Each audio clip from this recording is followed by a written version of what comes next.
USD 435 update on Eagle Community Television is brought to you by Memorial Health System Rehabilitation and Sports Medicine. Memorial Health System Rehabilitation and Sports Medicine will get you back in the game. Century Business Systems.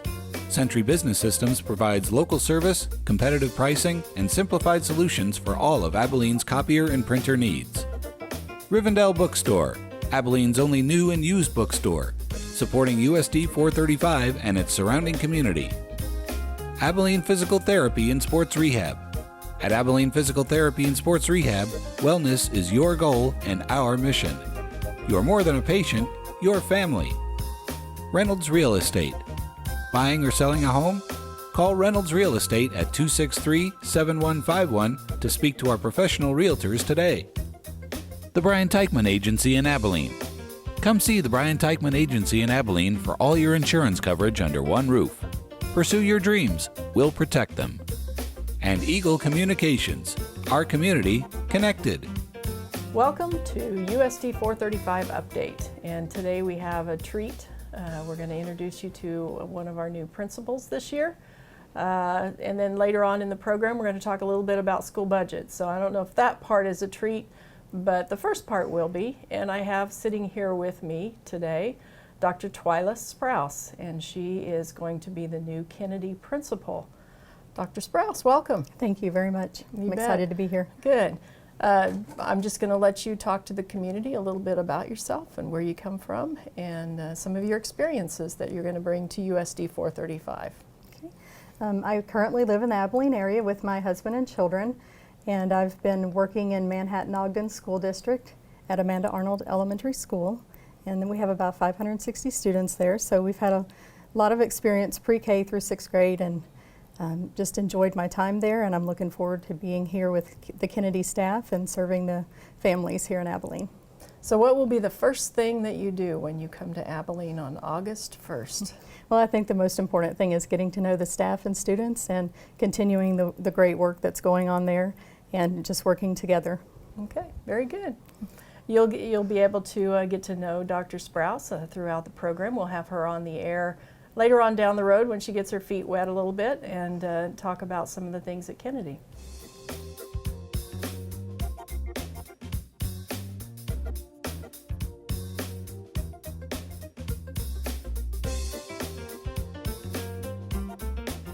All right, we're back, and I have here with me Assistant Superintendent Chris Cooper, and we'll try to make this as interesting as we can, but we're going to talk a little bit about school budget and school finance.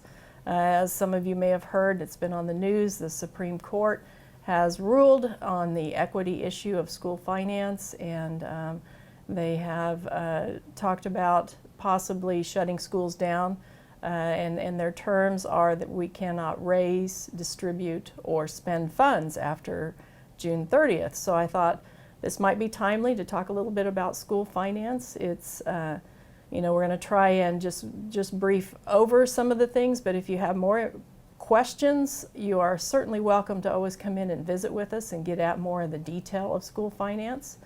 I thought the best starting place would be to take a look at the notice of hearing budget form that you will see in the paper when we put the budget out there for possible board approval. And so I'm going to take you through this form step by step, and I think they're going to show this form up on the camera as I'm visiting with you about it. But there are basically 4 funds in which we levy local property tax. The first one is the general fund, and that particular fund is a 20 mil tax rate, and that money goes directly to the state, and then that helps to fund our general fund.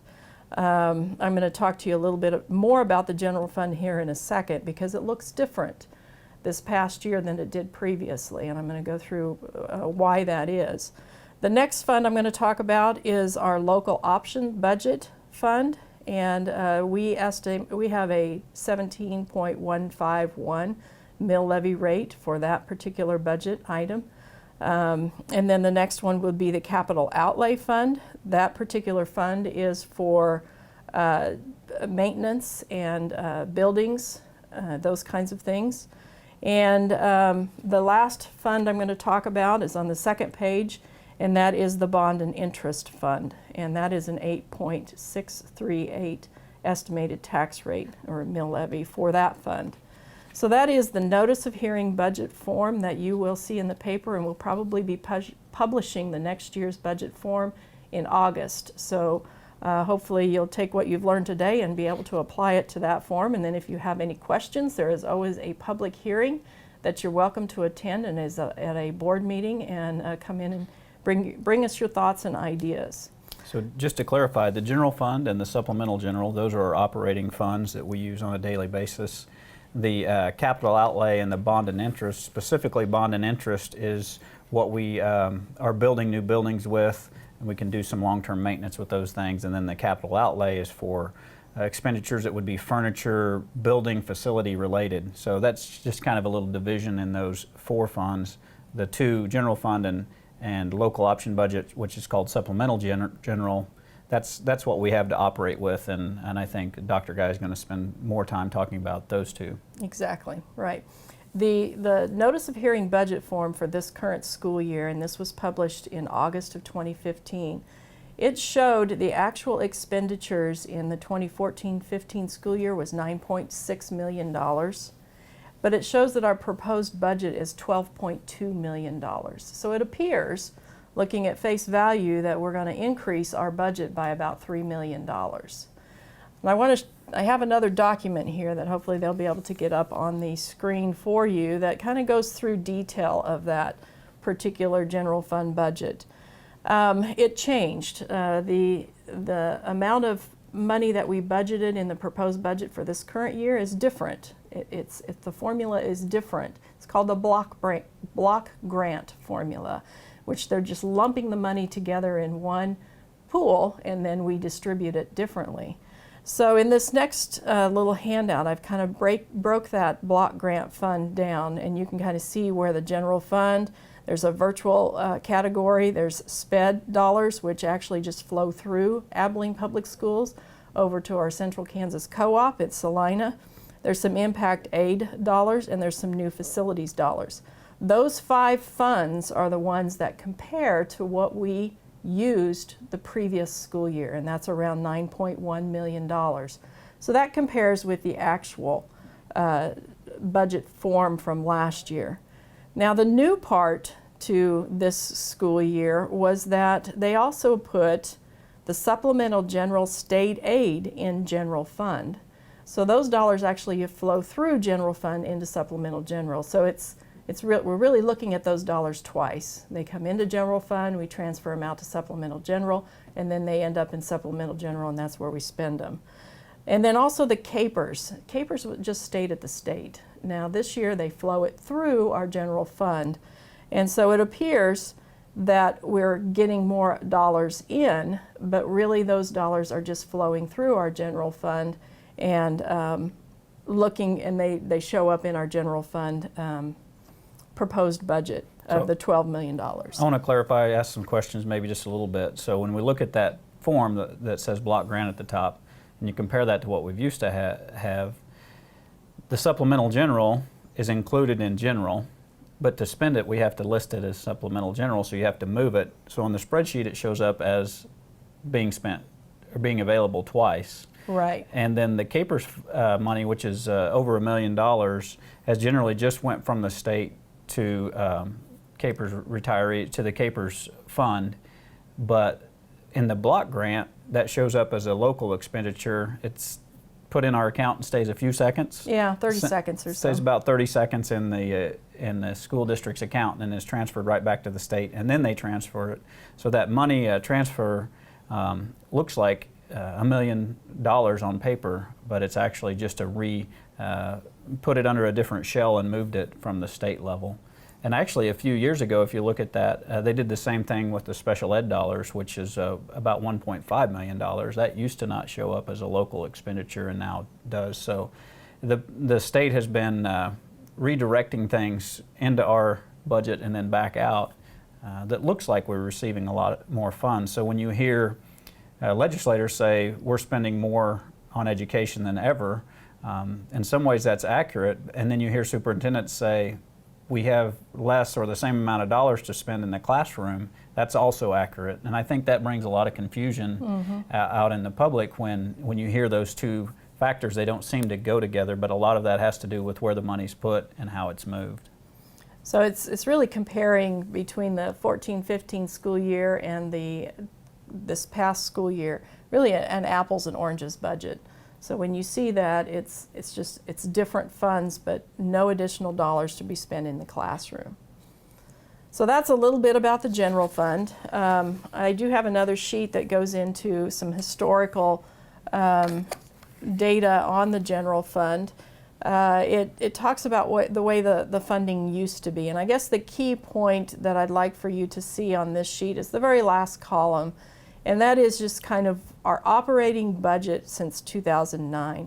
In 2009, we had a 9.895 operating budget.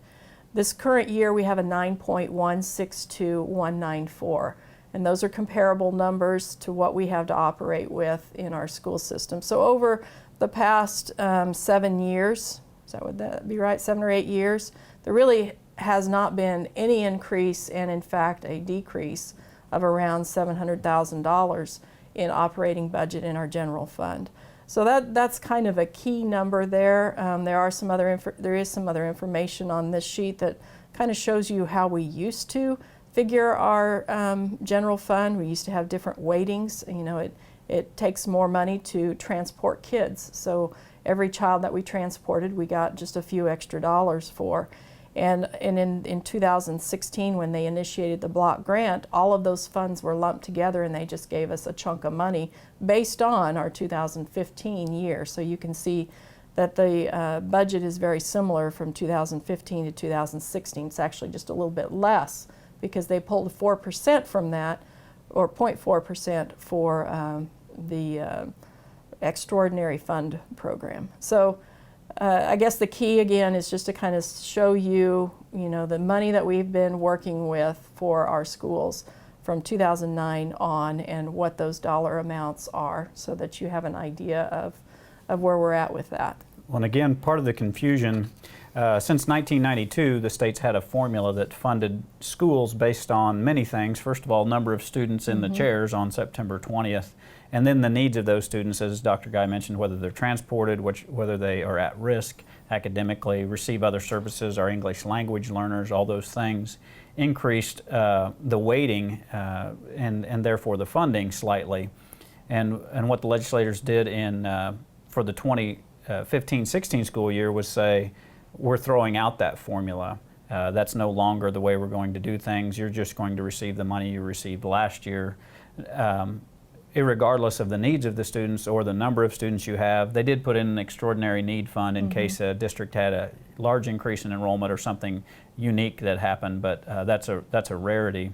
So prior to '92, actually, most of the funds were generated locally. Right. And so when you hear that,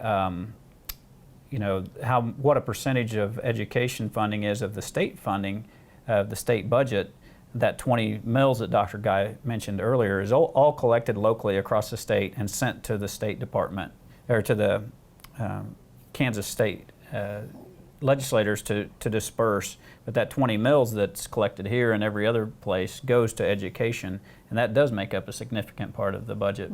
And prior to '92, that was not the case. So that's just a little historical perspective. That formula's changed slightly from '92 up through 2015. And then the legislators decided we don't want to use that formula anymore. We're going to find a different way to fund education. Right. Okay, the next fund we're going to talk a little bit about is the local option budget fund, which is sometimes called the supplemental general fund. And this is actually what the lawsuit is over at this point in time. And just to talk just a minute about the Gannon case, it basically is, there are two things they're looking at. They're looking at adequate funding, and they're also looking at equitable funding.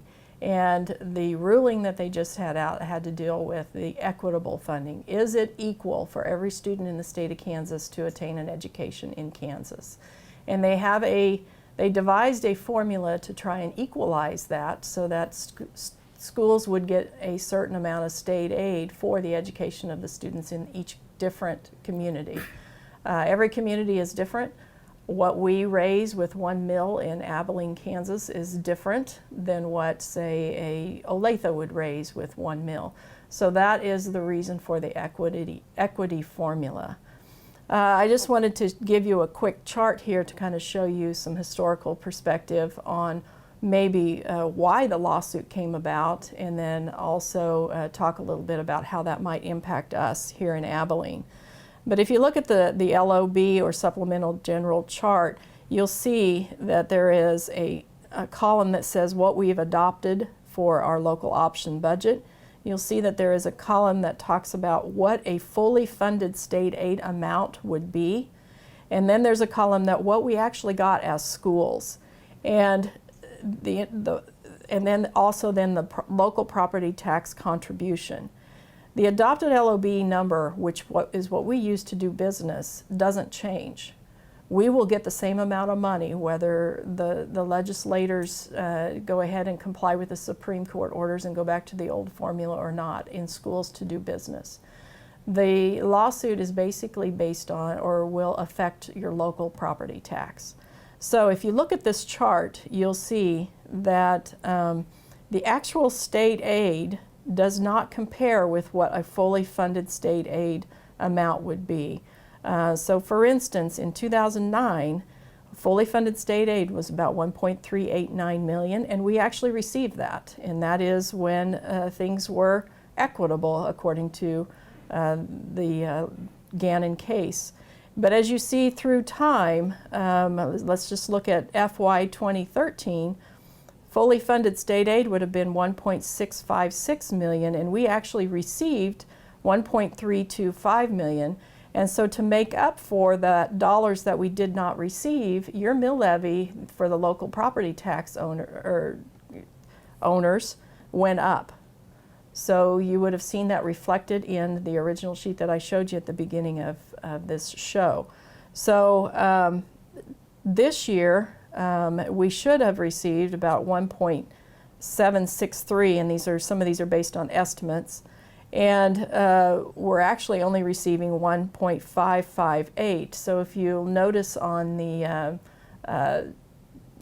notice of hearing document that was in the paper, the LOB mill levy went up, and that's why. So it's kind of like a balance. You know, the state aid goes down, then the local property tax goes up. And if the state aid goes up, or if it's fully funded, then your local property tax will go down. So the lawsuit now, or this recent decision, was based on a bill, HB 2655, which actually decreased our state aid again by $119,000, which would increase our mill levy close to 2 mills. So what the Supreme Court said is that is not equitable. The students in the state of Kansas are not being treated equitably as far as state aid for local property tax. So, and again, to clarify, I sort of feel like a color commentary here on budget, but what the court has said is if you live in a district that has small assessed valuation, a poor school district, that it's not an equitable it would lead to not being an equitable education because of what the state legislature's done, which has put more burden on the local property taxes, property taxpayers. So as Dr. Guy mentioned, the approved LOB is a fund, but it's made up from two different funding sources, state aid and local property taxes. And as the state has reduced the state aid, there's been an increased burden on local property taxes. And in some districts, that burden has been even greater than in Abilene. And in other districts, it's not really made a difference because their assessed valuation is so high. Mm-hmm. So the bottom line is, if the lawsuit itself and the threat of shutting down schools really has nothing to do with money going into the classrooms. It really is about local property tax relief and making sure that our local folks are not paying more taxes than other parts of the state. Now, is there a time when the court plans to rule on adequacy? Because you mentioned this was about the equitability. Is it an equal access to a quality education across our state? But they haven't really addressed, is the funding adequate, which was the other part of the lawsuit. Right, and that will be down the road. And you can kind of see where that may have come about back in the general fund, going from 9.8 million to currently the 9.1 million. That would be the adequacy argument. Is what we have that we're putting in education adequate? That's the question. And that has yet to be ruled. I think they're working on that one. So those are the two major funds that we use to do business. I do have a few other things just to share with you while we're having fun talking about budget, and that is our capital outlay information as well. And this also kind of goes towards the adequacy and the equitable issue as well. On this chart, you'll see that there is state aid for capital outlay, and it also is based on the assessed value per child. And in 2009, we received, and it was fully funded, our state formula was fully funded, we received $107,000 in state aid.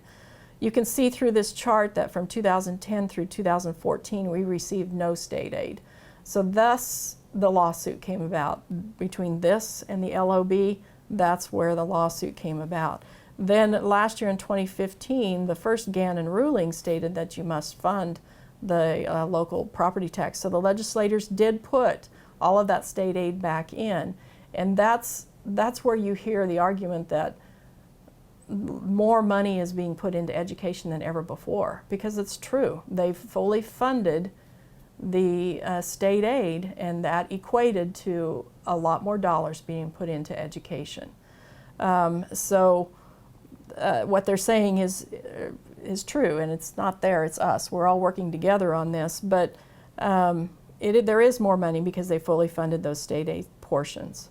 So anyway, then they reduced that a little bit throughout the year through an allotment, so we didn't quite receive everything that we should have gotten last year. But for this new bill, HB 2655, they said we'll fully fund that, and in fact we're going to take that formula and we're going to apply it to LOB as well.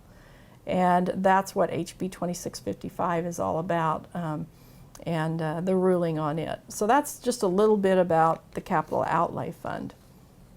Anything you want to add to capital outlay? I don't think so. Okay. I'll skip that one. And by the way, I just want to let you know all these numbers that I have here can all be found on the KSDE website. Our auditors come out and they work through all of our books, and then all of these things are up there. So if you'd like to dig in deeper, it's all there. You're welcome to it, and I'd be happy to answer any questions you might have along the way. But one of the other topics, hot topics that is out there with budget, had to do with our cash reserves, and that there's talk that we're hoarding money, or we've got these big buildups of cash reserves. And I have a chart here that also shows our cash reserves. And Abilene Schools, we've had a very conservative board, and they have built up some of these reserves. And one of the things that is we are able to continue the programs that we have because our board was forward-thinking enough to put money aside to make sure that we could continue the programs that we have. So we are slowly eating at those reserves right now, as we see no increases in any of the other budgets, but we are able to continue the programming. And people might say, why don't you go ahead and cut back and get to the amount of money that you're actually pulling in to spend.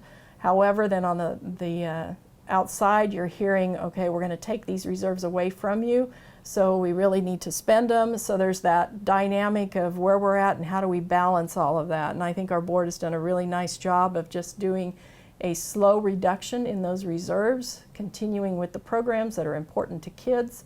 We have lots of different things that are just at the top of the charts for our students, and they're very impactful and very important for them, and we want to continue to do those things.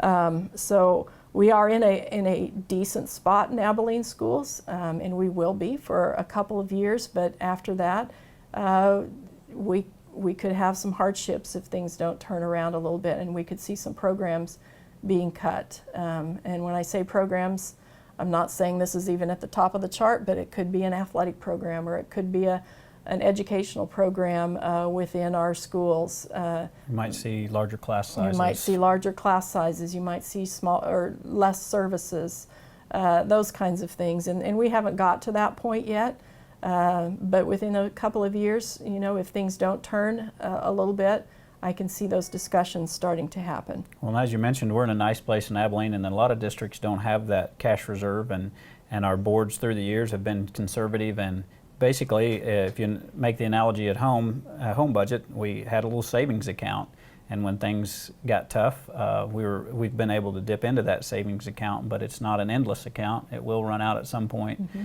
But when you hear of some schools shortening the school year, cutting programs, doing those things, it's most likely because they don't have that cash reserve balance to draw from, and if things don't change at some point, we won't as well. One thing that Denise did mention is that we work together with our legislators. We do understand that they have a difficult job, that the economy's tough right now, and that they have limited dollars to spend, so we do try to communicate with them and do those things. A couple of positive things budget-wise to end on. One is, you mentioned to me this morning our percent state aid on our bond and interest. When we voted on the bond issue in 2013, we had talked, 2015, sorry, thank 2015. you. I knew 13 wasn't right. We had talked to the public about, we had hoped to get 39% state aid on our bond issue, meaning they would pay 39% of those funds back. And we even had buttons made that said 39% on it. And this year the percent is? It's 48%, and of course that again is based on our assessed value per student. So the good news is our enrollment is increasing a little bit. The bad news is probably our assessed value is going down, and that's why that formula is adjusting. But that's great for our school, for our bond projects in our school district to have that kind of return on our dollars. One other positive thing has to do with the program. Maybe we'll have a program about sometime, and that's our before and after school programs. And the board did just accept on Monday night it's a federal grant that runs through our State Department of Ed called 21st Century Community Learning Centers, and we did receive a grant for $360,000 for the next 5 years to continue to operate that program. That's really vital to many families in our community. Last year, after school, just through kindergarten through 5th grade, we averaged 113 students per day. And we also have a morning program. We take kids at 5 a.m. and we keep them till 5:30, and those federal dollars through that grant are going to help us to continue doing that for our community. All right. I think that's about all we have for budget today. Hopefully, if you have questions, we'd be happy to answer them. Come on in and take a look at some of our information. It's kind of volatile right now, and we're continuing to pay attention to what's going on at different locations, but we're happy to share any of that information. So I thank you again for attending, and that's all for USD 435 Update. USD 435 Update on Eagle Community Television is brought to you by Memorial Health System Rehabilitation and Sports Medicine. Memorial Health System Rehabilitation and Sports Medicine will get you back in the game. Century Business Systems.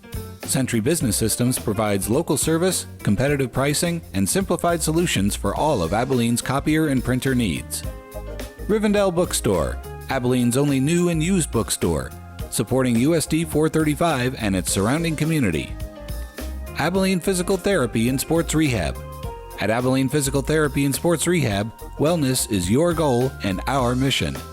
You are more than a patient, you're family. Reynolds Real Estate. Buying or selling a home?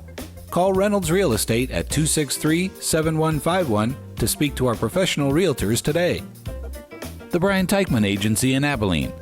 Come see the Brian Teichman Agency in Abilene for all your insurance coverage under one roof. Pursue your dreams. We'll protect them. And Eagle Communications. Our community connected.